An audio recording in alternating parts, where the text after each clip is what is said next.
रात का समय। ट्रेन स्टेशन पर हल्की हल्की बारिश हो रही थी। योगराज, एक गंभीर और तेज नजरों वाला युवक, प्लेटफॉर्म पर खड़ा था।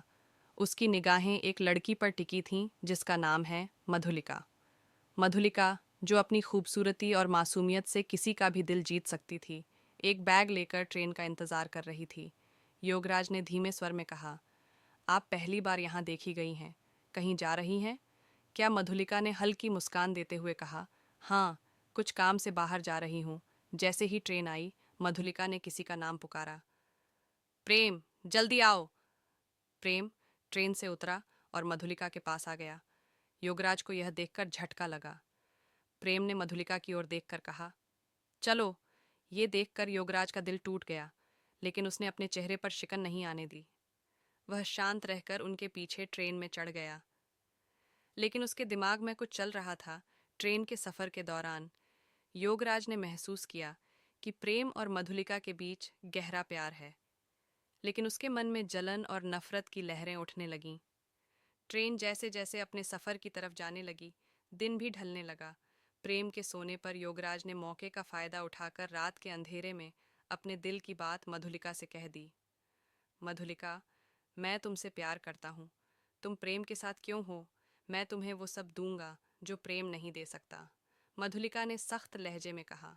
योगराज, मैं प्रेम से प्यार करती हूँ। हमारे बीच कुछ नहीं हो सकता।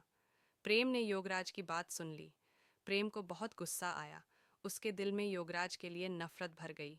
उसने अंदर ही अंदर योगराज के लिए हत्या की साजिश रच ली। ट्रेन एक सुनसान जगह पर रुकी। प्रेम, योगराज और मधुलिका ट्रेन से उतरे। अचानक योगराज और प्रेम के बीच झगड़ा हो गया। योगराज ने गुस्से में कहा, मैं मधुलिका से प्यार करता हूँ।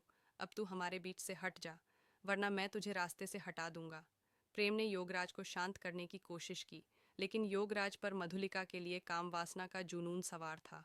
वो शांत नहीं हुआ। तभी माहौल खौफनाक हो गया। फिर तभी रात के अंधेरे में एक चीख सुनाई दी। मधुलिका ने देखा कि प्रेम के हाथ खून से सने हुए थे और योगराज का शरीर जमीन पर गिरे हुए देखा। मधुलिका हिल गई। प्रेम, ये तुमने क्या किया? प्रेम ने गंभीर स्वर में कहा, मैंने तुम्हारे लिए ये सब किया। वह कभी हमें चैन से जीने नहीं देता। मधुलिका के मन में एक उथल पुथल मच गई। उसने प्रेम का साथ देने का फैसला किया, लेकिन भीतर ही भीतर उसका दिल डर से भर गया। ट्रेन फिर से चल पड़ी, लेकिन तभी मधुलिका को एक पत्र मिला। पत्र योगराज ने मरने से पहले लिखा था। पत्र में लिखा था, मधुलिका, मैं तुम्हारे लिए मरा हूँ, लेकिन मेरी मौत का बदला कोई और लेगा।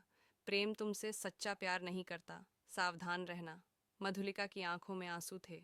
वह सोचने लगी, क्या सच में प्रेम पर भरोसा करना सही है? ट्रेन के आखिरी स्टेशन पर प्रेम और मधुलिका उतरते हैं। पीछे से कोई परछाई दिखती है। क्या योगराज सचमुच मरा था, या यह सब उसकी कोई बड़ी साजिश थी? मधुलिका और प्रेम के भविष्य का क्या होगा? कहानी यहीं खत्म